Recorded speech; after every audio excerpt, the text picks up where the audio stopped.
कहानी की शुरुआत में हम एना और क्लार्क नाम के एक न्यूली मैरिड कपल को देखते हैं। यहाँ एना प्रेग्नेंट है, लेकिन बेबी होने से पहले ये लोग कुछ पल साथ में बिताना चाहते हैं जिसे वो हमेशा अपनी पूरी उम्र याद रख पाएं, और इसीलिए ये दोनों लॉस वेगास की ओर निकल पड़ते हैं एकदम बेहद रास्ते पर, और सफर काफी सुहाना होता है। इसी बीच उन्हें कुछ देर बाद एक अनजान आदमी रोड पर दिखाई देता है जो इतनी गर्मी में पैदल कहीं जा रहा था।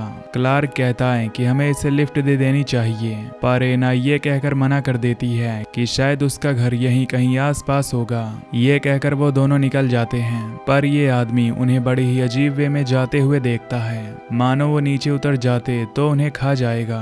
खैर, अब लंबी ड्राइव के बाद ये कहीं रुकने का फैसला करते हैं और ये अपनी एक रात वहीं पर गुजारते हैं और फिर सुबह वहां से निकल जाते हैं अपनी मंजिल की ओर, जो कि अभी भी काफी दूर है। लेकिन तभी चलते हुए इनकी कार का टायर फट जाता है। रफ्तार तेज होने के कारण इनकी कार साइड में जाकर ठुक जाती है, जिसमें क्लार्क को काफी चोट आ जाती है। पर कार ड्राइव एना कर रही थी, इसीलिए वो एना को देखता है क्योंकि वो प्रेग्नेंट भी है। पर एना को कुछ भी नहीं हुआ था, लेकिन फिर भी क्लार्क उसे बाहर निकालता है, फिर खुद उस कार को स्टार्ट करके आगे बढ़ाने की कोशिश करता है, लेकिन कार पूरी तरह से रेत में फंस चुकी है। उधर एना अब बहुत ही ज्यादा घबराने लगती है क्योंकि यहाँ पर बहुत गर्मी है। ऐसे में उसे ज्यादा देर खड़े रहना ठीक नहीं है, इसीलिए क्लार्क समझदारी दिखाता है और टायर चेंज करने के लिए डिग्गी को खोलता है, पर वहाँ कुछ भी नहीं था, जिसे देख उसके होश उड़ जाते हैं। दरअसल किसी ने उसके स्पेयर टायर को चुरा लिया था, जो कि काफी अजीब बात थी। इसीलिए क्लार्क अब मैप निकालता है देखने कि कहीं कोई आसपास टाउन है तो वहां जा सके, और तब उसे एक टाउन मिलता है जो 7 मील दूर है। पर एना पूछती है कि वो वहां जाएंगे कैसे, तो वो कहता है कि हमें अपने पैरों और हिम्मत का इस्तेमाल करना होगा। एना ऐसे हालातों में नहीं चल सकती, लेकिन क्लार्क उसे समझाता है कि यहाँ बैठने से कोई फायदा नहीं है, क्योंकि आज पूरे दिन हमने ड्राइव की और कल भी किया। एक भी कार इस रोड पर हमें नहीं दिखी, यहाँ खाना पानी भी नहीं है।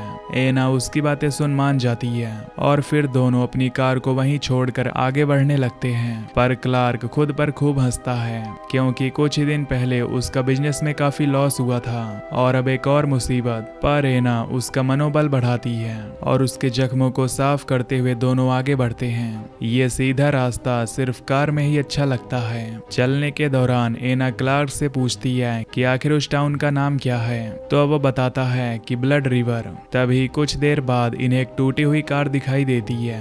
ये दोनों तुरंत वहां जाते हैं तो इन्हें कुछ साइड में वही टाउन दिखता है जो बहुत ही पुराना था। वहां कोई भी नहीं था, मानो ये टाउन कभी आबाद ही नहीं था। खैर, कुछ देर तलाश करने के बाद जब इन्हें कुछ नहीं मिला तो ये वहीं बैठ गए कि शायद कोई आ जाए जो इनकी मदद कर दे। अब क्लार्क को भी प्यास सताने लगती है, इसीलिए वो एना को वहीं रहने को कहकर खुद पानी ढूंढने चला जाता है। तभी उसे अपने सामने एक कैरावैन दिखती है। वो उसके अंदर जाता है। वहां ऐसा लग रहा था कि कोई रहता है, लेकिन पानी वहां भी नहीं मिलता।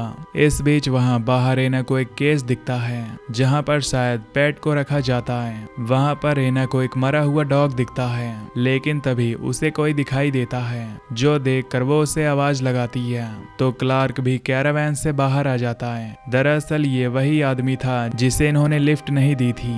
जब वो इनके पास आता है तो ये भी उसे देखकर पहचान जाते हैं। इस दौरान एना उसे सब कुछ बताती है कैसे उनकी कार का टायर फट गया, जिस कारण हम दोनों यहाँ पर फंस चुके हैं और किसी की मदद की तलाश में हैं। तो जॉन कहता है कि सेम उसके साथ यही हुआ है। उसकी कार का फ्यूल खत्म हो गया और आसपास कोई भी स्टेशन नहीं है। मैं भी यहीं पर किसी की मदद का इंतजार कर रहा हूँ। तीनों ही अब उसी कैरावैन में जाते हैं जहाँ पर जॉन एना को पीने को पानी देता है और खुद ड्रिंक करता है, जिससे वो क्लार्क के साथ शेयर करता है। इस बीच वो एना से पूछता है क्या वो अपने बच्चे को लेकर परेशान है, तो वो सर हिलाती है क्योंकि उसने कई घंटों से कुछ खाया नहीं था।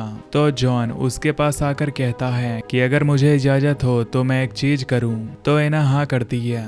तब वो अपने हाथ को रगड़कर एना को छूता है, जिससे एना हंसने लगती है। तब जॉन उससे कहता है कि तुम्हारा बच्चा बिल्कुल ठीक है। उन दोनों की बातों से क्लार्क को थोड़ा अजीब लगता है, इसीलिए वो जॉन को अपनी बातों में फंसा देता है। कुछ देर बाद अंधेरा हो जाता है और इस अंधेरे में रात में कहीं जाना ठीक नहीं, इसीलिए ये लोग आज वहीं रुकने का फैसला करते हैं। पर सोने से पहले जॉन एना से पूछता है कि क्या तुम पहली बार माँ बन रही हो, तो वो कहती है कि वो दोबारा पेरेंट्स बन रहे हैं। दरअसल उसका एक 7 साल का बेटा हेनरी है और क्लार्क उसका स्टेप फादर है और अब वो दोनों साथ हैं। जो सुन क्लार्क थोड़ा मुस्कुराता है, पर जब से जॉन यहाँ आया है वो बहुत चुप है, क्योंकि कहीं न कहीं वो जॉन से ज्यादा ही फ्रैंक हो रही है। वो हेनरी की फोटो निकाल कर जॉन को दिखाती है, जो देख ये फिर सोने चले जाते हैं। कुछ देर बाद क्लार्क देखता है कि जॉन कहीं चला गया है, पर इतनी रात को वो कहाँ जाएगा। ये बात उसके दिमाग में अगली सुबह तक बैठी रहती है।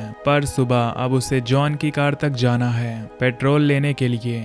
एना भी कहती है कि वो भी उनके साथ चलेगी, लेकिन जॉन मना करता है क्योंकि उन्हें 9 किलोमीटर पैदल चलना होगा। इस बीच एना एक चीज नोटिस करती है कि उसके पास जो हेनरी की इकलौती तस्वीर थी वो मिल नहीं रही है, जो बहुत अजीब बात थी क्योंकि उसने रात में वो पर्स में ही रखी थी।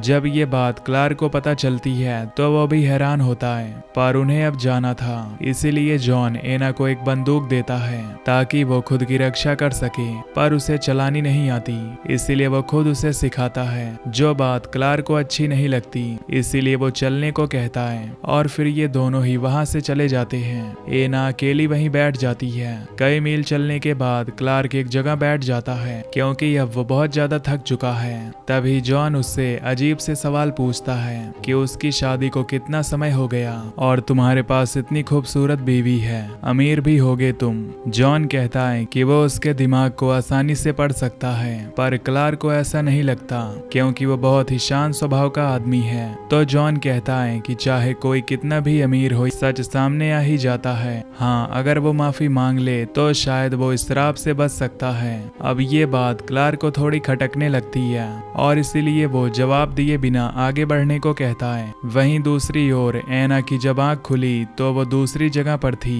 अब उसे कहीं से किसी के बोलने की आवाज आती है। वो उसका पीछा करती है तो वो एक रूम में पहुंचती है जहां पर कुछ लोगों की तस्वीरें लगी थी, जिसमें कुछ पुराने जमाने के लोग भी थे और कुछ नए। एना को वहां पर उन दोनों की और उसके बेटे हेनरी की फोटो दिखती है, जो देख वो हैरान हो जाती है कि आखिर ये यहाँ कैसे पहुंची।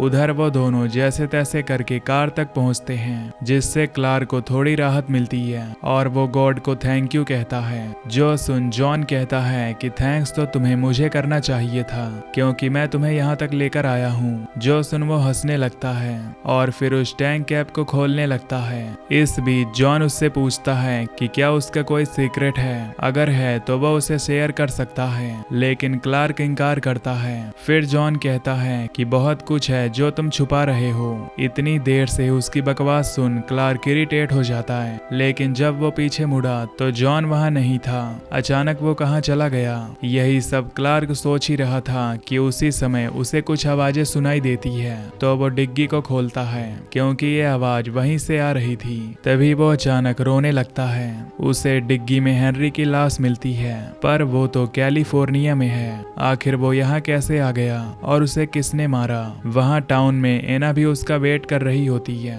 उसे जॉन पर शुरू से ही शक था, लेकिन अब यकीन भी हो गया है, इसीलिए वो सब कुछ छोड़कर एना की ओर जाने लगता है। लेकिन यहाँ उससे पहले ही जॉन वहाँ पर पहुँच गया था, जिसे देख एना थोड़ी डर जाती है और पूछती है कि उसका पति कहाँ पर है, ये जगह कौन सी है और आखिर इतनी फोटोज तुमने क्यों लगाई है।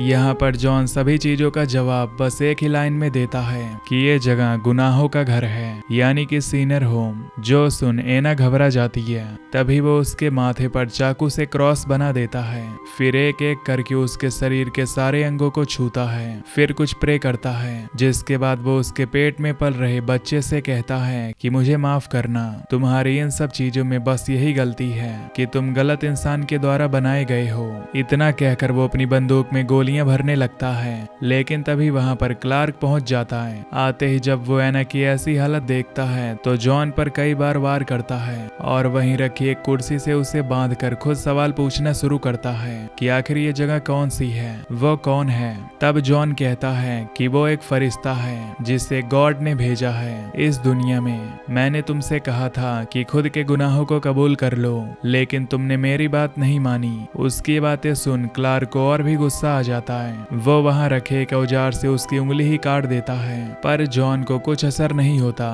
इन सब से एना बहुत ज्यादा डर जाती है। उसे ये समझ नहीं आ रहा था कि ये हो क्या रहा है, इसीलिए वो क्लार्क से कहती है कि हमें यहाँ से चलना चाहिए, ये जगह ठीक नहीं है।